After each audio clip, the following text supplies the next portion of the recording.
July 18th, 1918, Umtata, Transkei, a small village in the Eastern Cape of South Africa, welcomed a son, Rohilahla Dalibunga.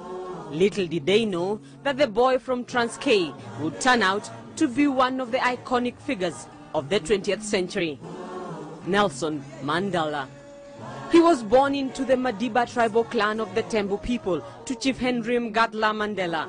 At only 9 years old, his father died and he was raised by the acting ruler of the Tembu people.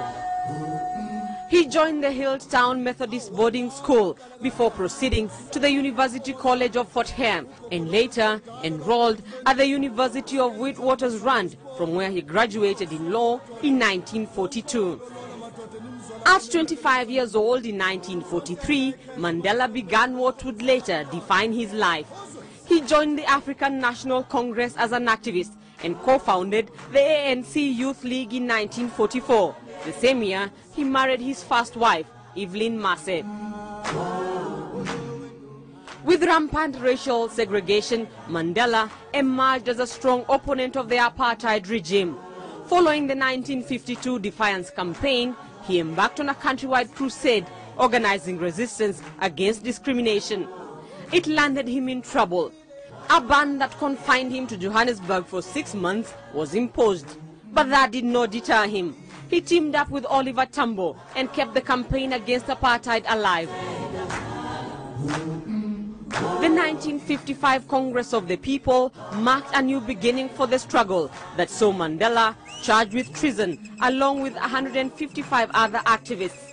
The charges against him were dropped after a 4-year trial. It may have served to fuel the resistance against the apartheid government, which gained momentum by the day. In the midst of the struggle, Mandela married his second wife, Winnie Madikizela, in 1958, a year after separating from his first wife, Evelyn Masse, with whom they had 3 children. On the political front, tension with the apartheid regime escalated to new heights.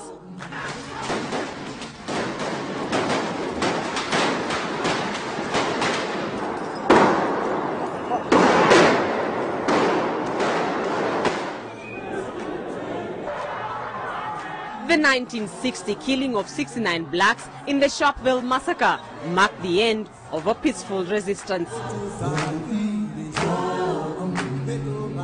There are many people who feel that it is useless and futile for us to continue talking peace and non-violence against a government whose reply is only savage attacks on an unarmed and defenseless people. Mandela launched a campaign of sabotage against the country's economy, but the apartheid government moved to crack down on the resistance and banned the ANC.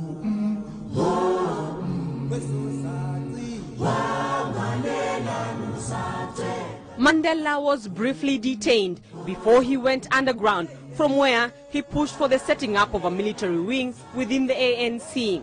In 1961, Umkhonto Sizwe was born. In 1962, Mandela left the country for military training in Algeria. Upon his return, he was captured and charged with leaving the country illegally and attempting to overthrow the government. Many leaders of the Umkhonto Sizwe were also arrested. He was convicted and jailed for 5 years in November 1962. While serving his sentence, he was charged in the Rivonia trial, and in the winter of 1964, Mandela was convicted of treason and sentenced to life in prison. He started his prison years in the infamous Robben Island prison, a maximum security facility on a small island off the coast of Cape Town. In the space of 12 months, between 1968 and 1969, Mandela's mother died and his eldest son was killed in a car crash, but he was not allowed to attend the funerals. Confined to a small cell, the floor for his bed, a bucket for a toilet, he was forced to do hard labor in a quarry, was allowed 1 visitor a year for 30 minutes, he could write and receive 1 letter every 6 months. Imprisonment did not send him into oblivion. He became a worldwide symbol of resistance to racism and later the world's most famous prisoner. In prison, Mandela rejected offers which included one by P.W. Botha for freedom if he renounced violence.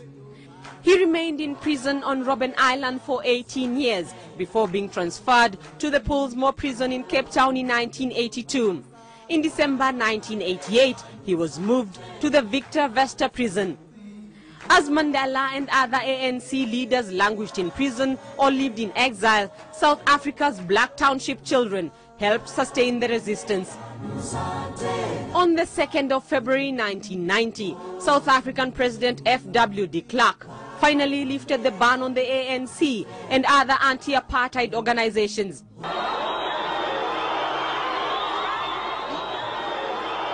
And after nearly 3 decades behind bars,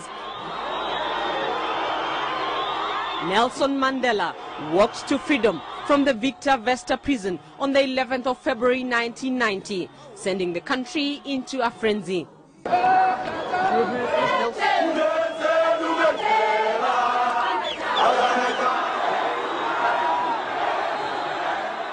In his first public address in 27 years, Mandela pushed the struggle agenda. The factor which necessitated the armed struggle still exists today. We have no option but to continue. After his release, Mandela and his delegation agreed to the suspension of the armed struggle. A new dawn for the nation beckoned. Nelson Mandela, Soweto's favorite son, was to play a leading role in the rebirth of South Africa, crowning in style a life of struggle and selflessness. Rita Tinina, NTV.